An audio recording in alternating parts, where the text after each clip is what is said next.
Midas का स्पर्श। हम सभी लालची राजा मिदास की कहानी जानते हैं।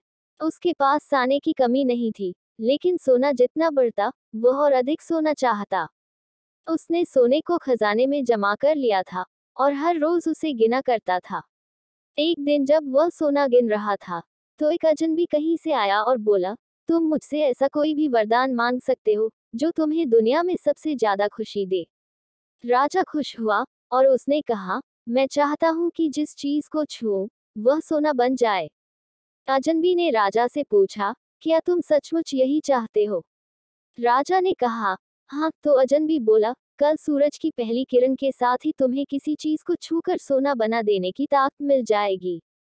राजा ने सोचा कि वह सपना देख रहा होगा, ये सच नहीं हो सकता। लेकिन अगले दिन जब राजा नींद से उठा, तो उसने अपना पलंग छुआ, वह सोना बन गया। वह वरदान सच था। राजा ने जिस चीज को भी छुआ वह सोना बन गई। राजा ने जिस उसने खिड़की के बाहर देखा और अपनी नन्ही बच्ची को खेलते पाया। उसने अपनी बिटिया को यह अजूबा दिखाना चाहा और सोचा कि वह खुश होगी। लेकिन बगीचे में जाने से पहले उसने किताब पढ़ने की सोची। उसने जैसे ही उसे छुआ, वह सोने की बन गई। वह किताब को पढ़ न सका। फिर वह नाश्ता करने बैठा। जैसे ही उसने फलों और पानी के गिलास को छुआ, वे भी सोने के बन गए। उसकी भूख बढ़ने लगी और वह खुद से बोला, मैं सोने को खा और पी नहीं सकता।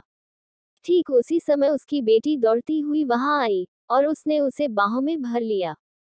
वह सोने की मूर्ति बन गई। अब राजा के चेहरे से खुशी गायब हो गई। राजा सिर पकड़कर रोने लगा। वह वरदान देने वाली अजनबी फिर आया और उसने राजा से पूछा कि क्या वह हर चीज को सोना बना देने की अपनी ताकत से खुश है।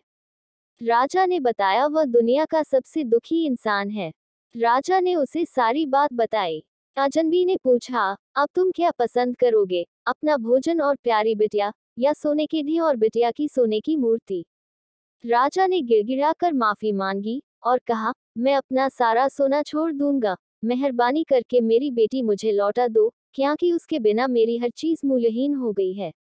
अजनबी ने राजा से कहा, तुम पहले से बुद्धिमान हो गए हो। और उसने अपने वरदान को वापस ले लिया।